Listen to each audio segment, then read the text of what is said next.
Hello my dear students, welcome to dream classes.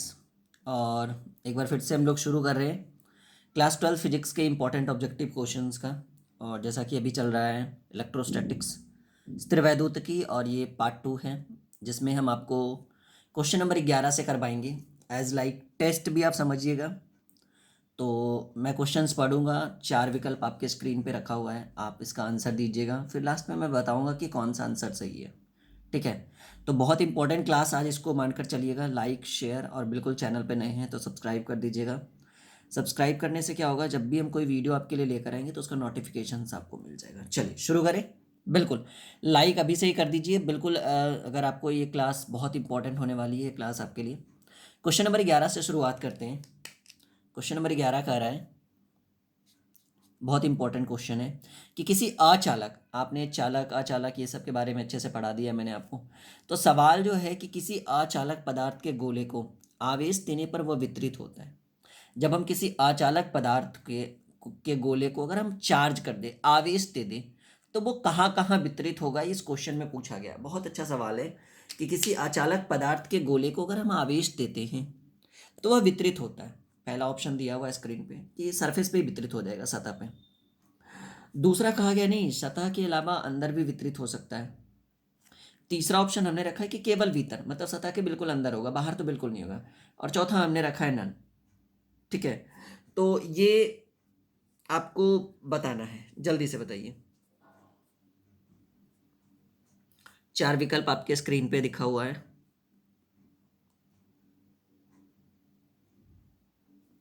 यदि किसी अचालक पदार्थ के गोले को आवेशित करेंगे तो वह वितरित होगा।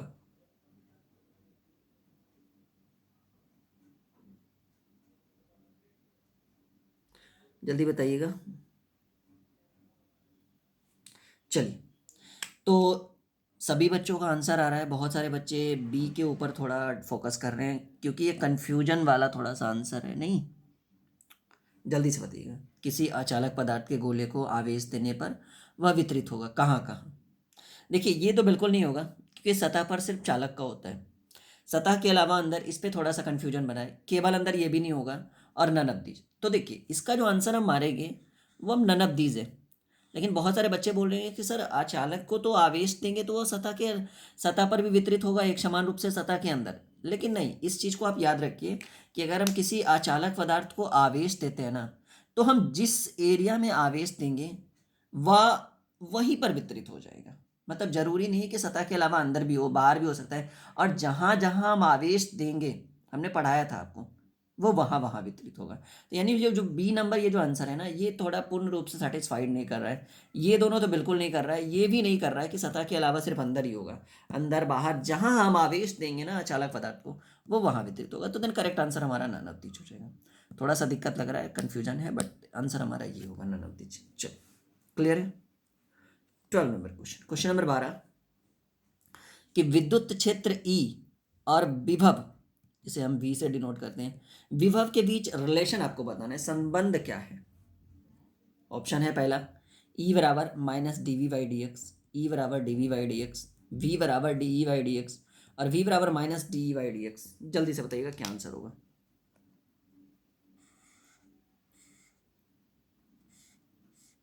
क्या आंसर होगा स्टूडेंट? काफ़ी अच्छा सवाल हमने आपके स्क्रीन पे रखा है। क्वेश्चन नंबर 12, कि विद्युत क्षेत्र ई है और विभव वी है, तो इन दोनों के बीच रिलेशन क्या होगा। Most highlighted question, previous years पूछा गया क्वेश्चन है, कॉपी में नोट करिएगा। और आज की क्लास बहुत इंपॉर्टेंट है। अगर आप इस क्लास को छोड़कर जा रहे हैं तो अपने आप में एक पछतावा होगा बाद में, जब आपके पेपर हो जाएंगे। ठीक है, याद रखिएगा। पढ़ते रहिए, बढ़ते रहिए, आपकी सफलता हमारी पहचान। ठीक है।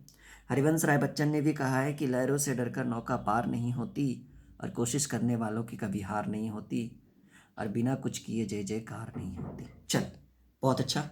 बहुत सारे बच्चे इसका आंसर दे रहे हैं और बहुत सारे बच्चों का आंसर एक की ओर आ रहा है, और बिल्कुल सही है जी। जो आंसर सही होगा मैं उसको रंग दूंगा, ठीक है। क्योंकि पेन से टिक लगाने से क्या होगा ना, क्वेश्चन पेपर खराब हो जाएगा ये हमारा। तो देख, करेक्ट आंसर होगा 12 का A minus D V by D X, हमारा करेक्ट आंसर है। क्वेश्चन नंबर 13 की ओर आते हैं। चलिए, बहुत अच्छा सवाल है ये, कि इलेक्ट्रॉन वोल्ट से हम मापते हैं, किस चीज़ को मापते हैं। ये हमारे चैनल का नाम है, सब्सक्राइब कर दीजिएगा अगर आप नए स्टूडेंट हैं। और देखिए, अगर आपको अच्छा लगे ना तो प्लीज़ एक बार शेयर जरूर करिए, ताकि आपके साथ आपके फ्रेंड भी जुड़ सके। ठीक है। हमारा एक ऐप है प्ले स्टोर पे, सेम नाम है ड्रीम क्लासेस, यही नाम है ऐप का, ब्राउन कलर का लोगो होगा। उस ऐप को डाउनलोड करके नॉर्मली साइन इन कर लीजिएगा जीमेल आईडी और फ़ोन नंबर से। उसके बाद आपको उस ऐप में कहाँ पे जाना है, आपको जाना है स्टोर, ठीक है। उस ऐप में एक ऑप्शन हैगा स्टोर न्यू, उस पर जाइएगा। आपको लगभग में 15 से 20 टीचर का 9, 10, 11, 12 सीबीएसई, नीट, जेई सभी के कोर्सेस अवेलेबल हैं। छोटी छोटी प्राइसेस हैं। जो कोचिंग की 1 महीने की 1 साल की प्राइस है वो, सॉरी, जो कोचिंग में 1 महीने की प्राइस होती है वो हमारे 1 साल की प्राइस होती है हमारे ऐप पे। तो आप उसको परचेज कर सकते हो बहुत ही आसान तरीके से। इलेक्ट्रॉन वोल्ट द्वारा मापा जाता है, क्वेश्चन नंबर 13 का जो करेक्ट आंसर होगा, इलेक्ट्रॉन वोल्ट से हम ऊर्जा को मापते हैं। और बहुत सारे बच्चे दे भी रहे थे इसका आंसर, ठीक है। ये तो धारा माप नहीं सकते, विभवांतर माप नहीं सकते, आवेश को तो मापा नहीं जा सकता इलेक्ट्रॉन वोल्ट के थ्रू, तो क्या मापेंगे, ऊर्जा मापेंगे। बिल्कुल क्लियर है। क्वेश्चन नंबर 14, बहुत अच्छा क्वेश्चन है ये, बहुत अच्छा क्वेश्चन है और बहुत इंपॉर्टेंट क्वेश्चन है कि एक स्थिर आवेश उत्पन्न करता है, एक स्थिर आवेश क्या उत्पन्न करता है। ऑप्शन ए है केवल विद्युत क्षेत्र, बी है कि केवल चुंबकीय क्षेत्र, क्वेश्चन नंबर 14 है ये हमारा। सी है ए और बी दोनों, मतलब विद्युत और चुंबकीय दोनों कर सकता है। डी है कि नहीं, कोई नहीं उत्पन्न करेगा जी, जल्दी से बताइए। एक स्थिर आवेश उत्पन्न करता है क्या क्या, एक विद्युत क्षेत्र, एक चुंबकीय क्षेत्र, ए और बी दोनों, none of these. Question number 14, 4 विकल्प आपके स्क्रीन पे बिल्कुल दिख रहा है कि एक स्थिर आवेश उत्पन्न करता है, एक विद्युत क्षेत्र, चुंबकीय क्षेत्र, दोनों, नन ऑफ दीज। जल्दी से बताइएगा क्वेश्चन नंबर 14 का करेक्ट आंसर क्या होगा। चलिए, मैं देख पा रहा हूँ बहुत सारे बच्चे आंसर दे रहे हैं, A B A B A B A B. A पर ज़्यादा बच्चों का फोकस है, बी भी टिक लगा रहे हैं बच्चे, कोई बात नहीं। और देखिए इस क्राउड को बढ़ाइए, ठीक है। अगर आप सफलता पाना चाहते हैं, जैसा कि आपको पता ही है, देश की स्थिति बताने की ज़रूरत नहीं है, तो आप इस क्राउड को बढ़ाइए, भीड़ को बढ़ाइए।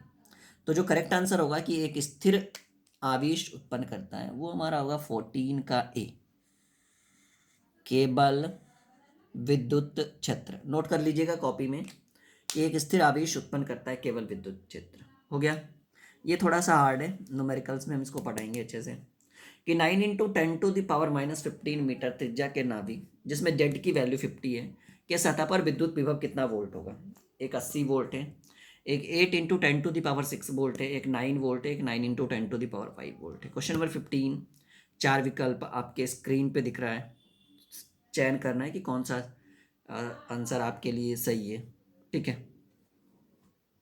और देखिए एक चीज़ याद रखिएगा कि अगर अगर आप बोर्ड का एग्ज़ाम देने के लिए सोच रहे हैं, तो जो ऑब्जेक्टिव होता है ना, वस्तुनिष्ठ प्रश्न, उसकी अलग ही एक गरिमा होती है, एक अलग ही वैल्यू होती है।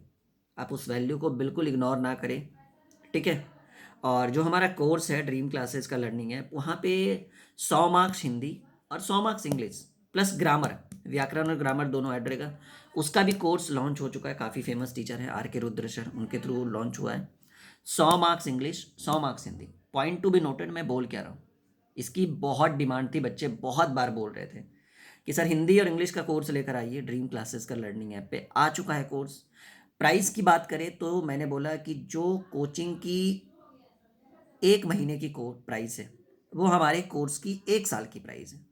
मतलब कितना, 250 से 300 कोचिंग में लेता होगा, उतने में हम पूरा 1 साल पढ़ाएंगे एक सब्जेक्ट, याद रखिएगा इस बात को। चलिए, इसका आंसर काफ़ी कम बच्चे दे रहे हैं, तो जो आंसर है वो हम सीधे टिक लगाते हैं। इसका जो आंसर होगा वो हमारा बी होगा, 8 × 10⁻6 वोल्ट, ठीक है। तो अगर आपको क्लास 12th में 100 मार्क्स इंग्लिश और 100 मार्क्स हिंदी का कोर्स करना है, तो जल्दी जल्दी से ऐप पर जाइए, ड्रीम क्लासेस के ऐप पे, और जल्दी से कोर्स ज्वाइन करिए, अभी ऑफर में चल रहा है, ठीक है। बिल्कुल। और एक बच्चे ने पूछा सर ग्रामर भी होगा, बिल्कुल ग्रामर भी होगा, और बुक का सॉल्यूशन दोनों होता है ना जी, प्रोज और पोएट्री दोनों का चैप्टर वाइज सॉल्यूशन, ग्रामर सब उसी में, वो एक ही कोर्स के अंदर। स्टोर पे जाइएगा ना, स्टोर पे तो अपने आप सब समझ में आ जाएगा, टोटल कोर्स दिखेगा। तो एक गोले पर आवेश जो है वो 10 म्यूसी है, तो उसकी सतह पर विद्युतीय फ्लक्स का मान याद करना है। ये बहुत अच्छा सवाल है, ये सब मैंने पढ़ा दिया है बच्चों को लगभग में। क्वेश्चन नंबर 16 यदि गोले पर आवेश जो है वो 10 म्यूसी है, तो उसकी सतह पर विद्युतीय फ्लक्स का मान क्या होगा। ऑप्शन जैसा कि स्क्रीन पे दिख रहा है, पहला 36 pi into 10⁻⁴ newton metre square पर coulomb, 36 pi into 10⁻⁻⁴ newton metre per newton metre square पर coulomb. 36 pi into 10⁻6 newton metre square पर coulomb. 36 pi into 10⁻6 newton metre square पर कूलम। ठीक है, 4 विकल्प आपके स्क्रीन पे हैं। बहुत कम बच्चों का आंसर आ रहा है, पर ठीक है, कुछ कुछ सही सही आंसर दे रहे हैं। क्वेश्चन नंबर 16 का जो करेक्ट आंसर होगा उसको हम टिक लगाना चाहेंगे। बाबू ये आंसर जो होगा ना वो हमारा ये होगा, नोट कर लो जल्दी से, क्योंकि बहुत कम बच्चे इसका आंसर दे रहे हैं, क्योंकि न्यूमेरिकल टाइप का है ना, अभी ठीक से बच्चों की पढ़ाई हो नहीं पाई है, तो इस कारण से जो तो करेक्ट आंसर है, बहुत का आंसर सही भी आ रहा था, ऐसा नहीं कि सब नहीं दे रहे थे। 36 pi into 10⁻4 newton metre square पर कूलम। एक बच्चे ने पूछा सर स्वस्थ मनुष्य के का तापमान जो होता है वो कितना होता है, कितना, तो शायद एक ने बोला 10,000, एक ने बोला 50,000। जी 50,000 होगा। ठीक है, चलिए क्वेश्चन नंबर 17, बहुत अच्छा सवाल है ये हमारा, कि विद्युतीय द्विध्रुव आघूर्ण का एसआई मात्रा। ये मैंने पढ़ाया है। देखिए ये हमारा लोगो है, हमारी सोच है कि आपकी सफलता हमारी पहचान। सिंपल सी बात है, जब आप सफल हो जाओगे ना तो आप हमारा नाम ऑटोमेटिकली लोगे। अगर आप सफल नहीं होगे तो बिल्कुल आप हमारा नाम ले ही नहीं सकते हो। विद्युत द्विध्रुव आघूर्ण का एसआई मात्रक क्या होता है? Coulomb metre, coulomb into metre square, coulomb पर मीटर, कूलाम स्क्वायर पर मीटर इंटू मीटर। जल्दी से बताइए। क्वेश्चन नंबर 17 बहुत हाईलाइटेड क्वेश्चन है जी, बहुत इंपॉर्टेंट क्वेश्चन है ये। विद्युत द्विध्रुव आघूर्ण का एसआई मात्रक क्या होगा? बहुत अच्छा सवाल है। विद्युत द्विध्रुव आघूर्ण का एसआई मात्रक क्या होगा? Coulomb metre, coulomb metre square, coulomb पर मीटर, कूलाम स्क्वायर मीटर। 4 विकल्प आपके स्क्रीन पे दिख रहा है। ठीक है, यहाँ पे कोने पे दिख रहा होगा आपको, हमारा हेल्पलाइन नंबर वगैरह बीच बीच में दिखते रहता है। अगर आपको सिर्फ नोट्स खरीदना हो ना, नोट्स मतलब हैंड रिटन, हाथों से लिखा हुआ नोट्स हमारा आता है, जो हमारी टीम खुद अपने हाथों से बनाती है, तो आप उसको परचेज़ कर सकते हो, सेल कर सकते हो, काफ़ी अच्छा रहेगा वो आपके लिए। ठीक है, और ऐप्स बिल्कुल डाउनलोड करिएगा, काफ़ी बेनिफिट होगा। ऐप कभी डिलीट मत करना, क्योंकि जब भी क्लासेस होती है ना तो ऐप्स के थ्रू भी आपको नोटिफिकेशंस मिलता है, तो उससे आप एक्टिव रहोगे, याद रखना। ठीक है, टाइम पे सॉरी मैंने आंसर नहीं बताया मुझे लगा हो गया ये 17। तो जो करेक्ट आंसर होगा 17 का वो हमारा ये होगा, कूलाम मीटर। ये आपने भी पढ़ा है ना, मैंने पढ़ा रखा है इस क्वेश्चन को। 17 का ये हमारा करेक्ट आंसर होगा। आगे बढ़े, चलो बिल्कुल, थोड़ा सा वेट कर लो एक सेकंड। बहुत सारे नोट्स हमने देखे, यही सब नोट्स मिलेगा अगर आप इसको खरीदिएगा ना, तो ये बिल्कुल कॉपी में हम लोग लिख के रखते हैं बच्चों के लिए, ताकि उनको बेनिफिट्स हो सके, अच्छा काफ़ी कुछ फ़ायदा वो उठा सके इस चीज़ को। ठीक है, चलिए तो क्वेश्चन नंबर 18 पे हम आते हैं। बच्चे बाहर हल्ला कर रहे हैं, पर कोई बात नहीं, अब बच्चे वो हल्ला करेंगे, हम लोग पढ़ने पर ध्यान देंगे। क्लियर? हाँ जी, चलो क्वेश्चन नंबर 18 पे आते हैं। 19, 20 भी नहीं देख रहा है लो मैंने ढक दिया इसको, नहीं देख रहा है, you can't see. Question number 18 कर रहा है कि हाइड्रोजन परमाणु का नाभिक वो जो है वो 10⁻15 मीटर है, त्रिज्या का एक गोला है, तो नाभिक के पृष्ठ पर विद्युत क्षेत्र क्या होगा? ये बहुत हाईलाइटेड क्वेश्चन है, बहुत ही लेवल का क्वेश्चन है, इसको हल्का। और बाकी इधर जितने भी क्वेश्चन मैं लेके आ रहा हूँ ना, ये मोस्ट प्रीवियस ईयर्स क्वेश्चन हैं। सवाल है कि हाइड्रोजन परमाणु का नाभिक 10⁻15 मीटर त्रिज्या का एक गोला है, तो नाभिक के पृष्ठ पर विद्युत क्षेत्र होगा। पहला ऑप्शन है 14.4 इंटू 10⁴ वोल्ट मीटर। इसी तरह से 4 ऑप्शन आपके स्क्रीन पे, मुझे बोलने से बढ़िया कि आप लोग देख सकते हो कि क्या क्या है। जल्दी से बताइए क्या आंसर होगा। तो जो क्वेश्चन नंबर 18 का जो आंसर होगा वो हमारा, मैं करूँ आंसर? चलो मैं कर देता हूँ, हमारा डी आंसर होगा जी। 14.4 इंटू 10⁻20 वोल्ट पर मीटर। एक पेन और एक पेपर लेकर बैठिएगा, ताकि जब भी क्लासेस हो तो आप इसको नोट कर सकें। ठीक है, हाइड्रोजन परमाणु का नाभिक 10⁻15 मीटर त्रिज्या का एक गोला है, तो नाभिक के पृष्ठ पर विद्युत क्षेत्र जो होगा वो ये हमारा होगा। चलिए अगला क्वेश्चन 19 नंबर, इनमें से कौन विद्युत क्षेत्र की तीव्रता का मात्रक है? क्वेश्चन नंबर 19, इनमें से कौन विद्युत क्षेत्र की तीव्रता का मात्रक है? पहला coulomb, Newton, volt, Newton, coulomb, inverse. जल्दी से बताइएगा, न्यूटन पर कूलाम इसको आप बोल सकते हैं। ठीक है, सॉरी, चलिए जल्दी बोलिए। इनमें से कौन विद्युत क्षेत्र की तीव्रता का मात्रक है? इनमें से कौन विद्युत क्षेत्र की तीव्रता का मात्रक है? क्वेश्चन नंबर 19 आपके स्क्रीन पे रखा हुआ है। ठीक है, इनमें से कौन विद्युत क्षेत्र की तीव्रता का मात्रक है? A B C D 4 विकल्प आपके स्क्रीन पे दिख रहा है। बस एक चयन करना है कि कौन सा आंसर आपका सही होगा। चलिए, बहुत सारे बच्चे आंसर दे रहे हैं, कुछ कुछ कोई कुछ कोई कुछ कोई कुछ कुछ कुछ का सही भी है, बहुत सारे बच्चे सही दे रहे हैं, कुछ कुछ ने गलत भी दिया है। पेन पेपर लेके रखिएगा ताकि न्यूमेरिकल्स को सॉल्व करने में या कुछ भी छोटे छोटे प्रश्न पूछे जाए उसको तो आप सॉल्व कर। चलिए, न्यूटन कूलम इनवर्स, ठीक है, न्यूटन पर कूलम इसको हम कर सकते हैं। ये हमारा विद्युत क्षेत्र की तीव्रता का मात्रक है। आप इसको जब आप इसको डेरिवेट करिएगा ना, आप हमारे लेक्चर्स देखिए ऐप के थ्रू, क्लास ज्वाइन करके, फिर वहाँ पे अच्छे से समझाया गया कि कैसे कैसे ये हुआ है। क्लियर है? Point to be cleared. Ready for the next question. Next question दिख भी रहा है स्क्रीन पे कि यदि दो आवेशों के बीच की दूरी दोगुनी कर दी जाए तो उनके बीच लगने वाला जो बल होगा वो कैसा होगा। यदि दो आवेश Q1 और Q2 मैंने पढ़ाया है इलेक्ट्रोस्टैटिक्स में, यदि दो आवेशों के बीच की दूरी को दुगनी कर दी जाए तो उनके बीच लगने वाला बल F जो होगा वो क्या होगा। क्वेश्चन नंबर 20 आपके स्क्रीन पे दिख रहा है, बहुत हाईलाइटेड क्वेश्चन ये, इसको BBA करिएगा कि यदि दो आवेशों के बीच की दूरी को दुगनी कर दी जाए तो उनके बीच लगने वाला जो फोर्स होगा, बल होगा, क्या होगा। हाफ हो जाएगा, दुगना हो जाएगा, 1/4 हो जाएगा, या 4 गुना हो जाएगा। क्वेश्चन नंबर 20, 4 विकल्प आपके स्क्रीन पर, जल्दी से बताइएगा। यदि दो आवेशों के बीच की दूरी दुगनी कर दी जाए तो उनके बीच लगने वाला जो बल होगा वो कैसा होगा। तो हम जो आंसर करेंगे, करूँ मैं आंसर? क्वेश्चन नंबर 20 का जो आंसर होगा वो हमारा होगा सी। हाँ जी, 1/4, 1/4 गुना हो जाएगा, ठीक है, यानी 0.25 इसको हम कह सकते हैं कि यदि दो आवेशों के बीच की दूरी को दुगनी कर दी जाए, क्योंकि वो स्क्वायर हो जाएगा ना तो 1/4 हो जाएगा, ठीक है, तो उनके बीच लगने वाला जो बल होगा वो 1/4 गुना होगा। क्लियर है? ये देखो, बहुत अच्छा सवाल, 21, जल्दी से आंसर दीजिए, क्या आंसर होगा कि किसी दी गई दूरी पर स्थित दो इलेक्ट्रॉन के बीच क्रियाशील गुरुत्वाकर्षण बल एवं विद्युतीय बल का अनुपात क्या होगा। जल्दी से बताइएगा, बहुत अच्छा सवाल है ये हमारा। इस तरह के क्वेश्चन जल्दी टीचर करवाते नहीं हैं, बट ये बहुत अच्छा है। इससे भी इम्पोर्टेंट क्वेश्चन जो अगला 3 क्वेश्चन हम लेके आने वाले हैं ना, वो मज़ेदार होने वाला है आपके लिए। फिलहाल आप इसका कर लो सॉल्यूशन। सवाल है कि किसी दी गई दूरी पर स्थित दो इलेक्ट्रॉनों के बीच क्रियाशील गुरुत्वाकर्षण बल का विद्युतीय एवं विद्युतीय बल का अनुपात क्या होगा। तो जो 21 का आंसर होगा, जैसा कि बच्चे कुछ कुछ दे भी रहे हैं आंसर, कुछ कुछ नहीं भी दे रहे हैं, लेकिन कम आंसर आ रहा है इस क्वेश्चन का, तो जो ये आंसर होगा वो हमारा होगा 10⁻⁻42, ठीक है। जो बल होगा, जो रेशियो होगा वो 10⁻⁻42 का होगा। चलिए, ये सबसे हाईलाइटेड क्वेश्चन है। 21 उतना ही हाईलाइटेड नहीं था, लेकिन ये most VVI previous years question में एक है, ये most VVI previous years question. चल, ई तीव्रता के विद्युत क्षेत्र में P द्विध्रुव आघूर्ण वाले विद्युत द्विध्रुव पर लगने वाला बल आघूर्ण टार्क क्या होगा। टार्क के बारे में हमने पढ़ाया है। ई तीव्रता के विद्युत क्षेत्र में P वेक्टर द्विध्रुव आघूर्ण वाले विद्युत द्विध्रुव पर लगने वाला जो बल आघूर्ण होगा वो क्या होगा। बहुत अच्छा सवाल आपके स्क्रीन पे हमने रखा है कि ई तीव्रता के विद्युत क्षेत्र में P द्विध्रुव आघूर्ण वाले विद्युत द्विध्रुव पर लगने वाला जो बल आघूर्ण होगा वो क्या होगा। जल्दी से बताइएगा, बहुत हाईलाइटेड क्वेश्चन है VVI 22। और देख पा रहे हैं आंसर भी बड़ा गति में आ रहा है इस क्वेश्चन का, बहुत गति में बच्चे आंसर दे रहे हैं। चलिए जल्दी से करिएगा, आज हम लोग कम से कम